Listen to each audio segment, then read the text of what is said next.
Once hailed as the economic engine of Europe, Germany of today is not doing well. Energy prices are soaring, industrial giants are pulling out, growth has flatlined. And a once unthinkable question echoes through boardrooms, factories and family kitchens alike. Is Germany committing economic suicide? This isn't the story of an economy struggling due to war or natural disaster. It's the story of a nation that, step by step, law by law, policy by policy, has dismantled the very foundation of its prosperity.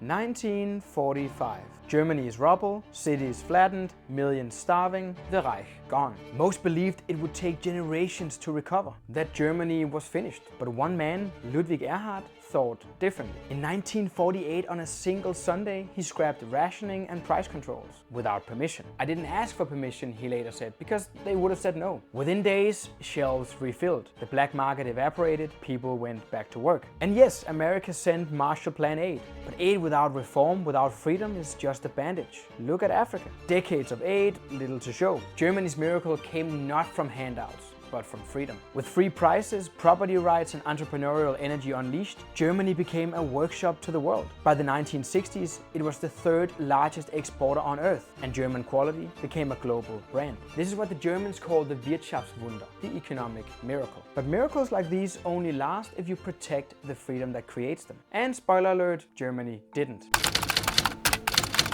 But Germany's decline didn't start with an explosion. It started with 1,000 cuts. The Mittelstand, the backbone of German jobs, once thrived on independence and discipline. But today, owners spend as much time battling paperwork as serving customers. One small business owner put it plainly: I have 12 employees, 4 of them deal with the state. Every EU directive, every new tax tweak, every digital upgrade is just another tripwire. And bureaucracy has become Germany's silent parasite. In the name of worker protection, Germany built one of the most rigid labor systems in Europe. Firing a bad employee, months of paperwork, arbitration, severance. Even when the case is clear, the risks and the costs are high. So firms hesitate to hire at all. Some send jobs abroad where labor laws are sane. Then there's taxation. Top income rates near 48% once you add solidarity surcharges. Corporate taxes are around 30% and VAT is 19% on nearly everything you buy. So to put it simply, if you succeed in Germany, the state takes at least half and demands that you say thank you. The Mittelstand powered 70% of German jobs, but now margins collapse under taxes, energy bills, compliance. And successors? Well, many young Germans refuse to inherit the family firm, because why chain yourself to a business effectively managed by the state? So instead, Germany leaned harder on exports,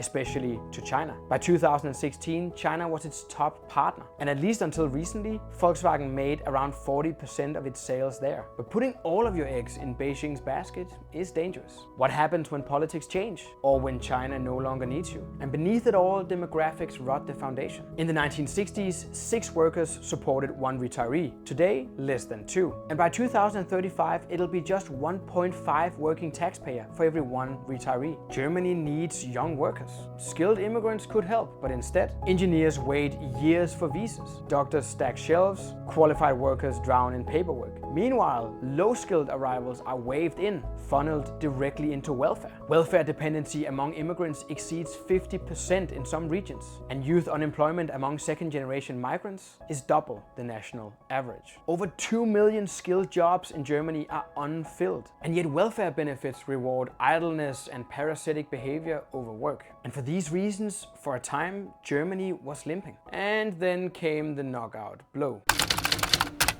In 2011, after Fukushima, Angela Merkel declared that Germany would shut down nuclear power. Never mind that German reactors were among the safest, cleanest in the world. By 2023, the last one was gone. At the same time, billions were poured into wind and solar. But physics doesn't bend to politics. The wind doesn't always blow, the sun doesn't always shine, storage isn't ready. So what was the backup? Well, you guessed it, Russian gas. Even after Georgia, even after Crimea, Berlin kept buying, depending on Putin. Then came 2022, where Russia invaded Ukraine. Pipelines cut, prices exploded, and Germany saw widespread factory shutdowns. BASF slashed jobs and moved production abroad. Electricity prices became among the highest in the world, not due to scarcity, but as always, ultimately the result of government messing with things it should never have messed with. And the final irony, with nuclear gone and gas cut, Germany turned back to coal, lignite, the dirtiest fuel of all. The same government that shut down clean nuclear now burning brown coal to keep the lights on. Energy isn't just another sector, right? It powers everything. Without affordable energy, no factory, no job. Without it, the basis for prosperity is gone. So to put it briefly, Germany, the German government declared war on affordable power and lost to reality. But why? Why would a nation, why would a government destroy its own prosperity? Because in Berlin, ideology replaced reality. At some point, Germany's leaders stopped asking, does it work, is it right? And instead they asked, does it signal our values? Climate justice, gender quotas, EU solidarity transfers, compliance replaced production, virtue signaling replaced prosperity and freedom. And when things then fail, well, don't blame the policy, right? Blame capitalism, blame Putin, blame demographics, anything but the government, of course. And let's not forget Brussels. Unelected technocrats pass carbon targets, farm restrictions, migration quotas. Germany, once proud and independent, enforces them all, even when they cripple its own people. Some might call this leadership, we might call this masochism. Germany, once a nation of inventors, now a nation of administrators, measuring diversity quotas while industries collapse.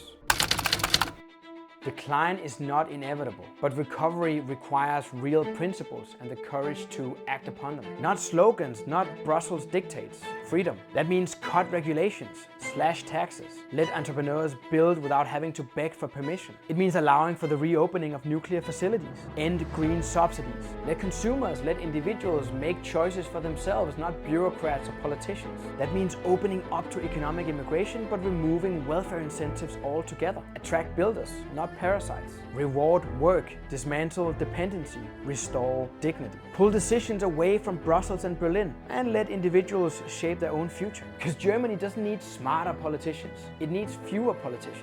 Not more collectivism, bureaucracy, rules and regulation. It needs more liberty. Because prosperity isn't created by government, it's created by free people solving real problems in the real world. Germany, German citizens still have a choice. Keep marching toward decline wrapped in utopian slogans, or rediscover what gave Germany a head start after the Second World War. Work, freedom, accountability and production. But of course, the longer Germany waits, the harder the climb. Because once the productive leave, once the capital dries up, once the culture of work is gone, then we're no longer just talking about decline, we're dealing with total collapse. So is Germany committing economic suicide? Yes. And as long as collectivists keep oppressing the individual and placing political correctness over reality, the outcome is already written.